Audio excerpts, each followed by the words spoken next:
ఖచ్చితంగా మీ మనసులో తీసుకున్నాను.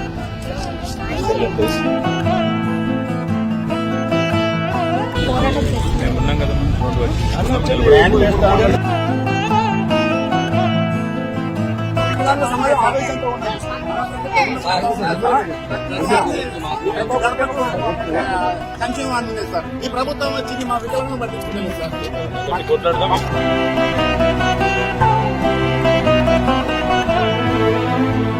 కన్నీరు కాస్తున్నాను ఓట్ల కోసం లేకుండా 8% ఉన్నాము. మరి మా హక్కుల కాలర్ ఎందుకు రాస్తున్నాం? ఈసారి మాకు ఎవరైతే వ్యక్తిగతంగా సపోర్ట్ చేస్తున్నారో హైదరాబాద్ లో మేము 5 లక్షల మంది ఉంటాం. ప్రత్యేకించడం మాత్రం ఖాయం.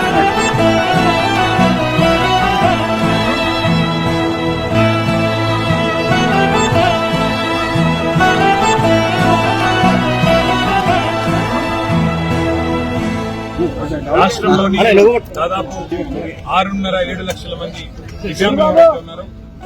వారికి కాంగ్రెస్ పార్టీ చాలా వాగ్దానం 100 రోజుల్లోనే 6,000 పెన్షన్ అని చెప్పింది. అట్లాగే ఆర్టీసీలో ప్రయాణం కల్పిస్తామని చెప్పి హామీ ఇచ్చింది. అట్లాగే బ్యాక్లాగ్ పోస్టుల విషయంలో కానీ చదువుల విషయంలో కానీ చాలా వాగ్దానాలు వారి అభయహస్తం మేనిఫెస్టోలో చాలా వివరంగా ఇచ్చారు. అవన్నీ కూడా ఇవాళ మా సోదరుల దగ్గర చాలా వివరంగా వారి ఫోన్లలో వారి మనసుల్లో ముద్రించుకొని పోయి ఇవాళ నిజానికి శారీరకంగా తెల్లారి లేస్తే అవస్థలు పడే దివ్యాంగులు వారు కోరుతున్నది ప్రత్యేకంగా కొత్తగా ఏమీ లేదు. కాంగ్రెస్ ఇచ్చిన హామీలు నిలబెట్టుకోవాలని, కాంగ్రెస్ పార్టీగా ఇచ్చిన హామీలు వెంటనే అమలు చేయాలని వారి వాళ్ళ అసెంబ్లీలోకి నిజానికి రావాలని ప్రయత్నం చేశారు.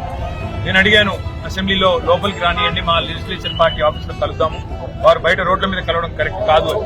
కానీ వీళ్ళందరూ వస్తే మాకేదో ఇబ్బంది అవుతుంది, వాళ్ళు వద్దు అని చెప్పి పాసులు కూడా ఇవ్వకుండా సతాయిస్తే ఇక్కడ నడి రోడ్డు మీద వారందరినీ ఇక్కడ కలవాల్సిన దుస్థితి ఈ రాష్ట్రంలో ఈరోజు. దివ్యాంగుల గురించి ఆనాడు కల్లబొల్లి కబుర్లు చెప్పి ఓట్లు పొంది ఇవాళ గద్దెనెక్కిన కాంగ్రెస్ పార్టీని మేము ఈ బడ్జెట్ సెషన్ లో శాసనసభలో కూడా నిలదీస్తాము, అడుగుతాం. 6,000 పెన్షన్ ఎందుకు ఇంకా ఇవ్వట్లేదు? పక్క రాష్ట్రంలో 6,000 పెన్షన్ ఇస్తున్నారు. మరి మీరు గద్దెనెక్కిన 3వ బడ్జెట్ ఇది, అంటే 60% సమయం అయిపోయిన తర్వాత కూడా ఎందుకు ఇంకా డబ్బులు కేటాయించట్లేదు? నిలదీస్తాము. దాంతో పాటు దివ్యాంగుల గతంలో మేము డబుల్ బెడ్రూమ్ ఇల్లు ఇచ్చి ఆదుకునే ప్రయత్నం చేశాం. ప్రతి దానిలో కోటా పెట్టి వారిని ఆదుకునే ప్రయత్నం చేశాము.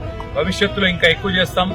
కానీ ఈ రోజు ఈ ప్రభుత్వాన్ని మాత్రం వారికి ఇచ్చిన హామీలు, ముఖ్యంగా దివ్యాంగ సోదరులకు సోదరీమణులకు ఇచ్చిన హామీలు అమలు చేసేదాకా వదిలిపెట్టం. రేపు ఇందిరా పార్క్ దగ్గర కూడా వారు రిలే నిరాహార దీక్షలకు పిలుపునిచ్చారు. దానికి కూడా మా మద్దతు ఉంటుంది. మా పార్టీ నాయకులు కూడా హాజరవుతాం. తప్పకుండా దాన్ని కూడా మరి విజయవంతం చేయాల్సిందిగా రాష్ట్రంలోని దివ్యాంగ సోదరులకు కూడా విజ్ఞప్తి చేస్తూ ప్రభుత్వం వెంటనే కళ్లు తెరిచి మరి ముందుకు వచ్చి వారికి ఇచ్చిన హామీలు అమలు చేయాలని చెప్పి డిమాండ్ చేస్తాం.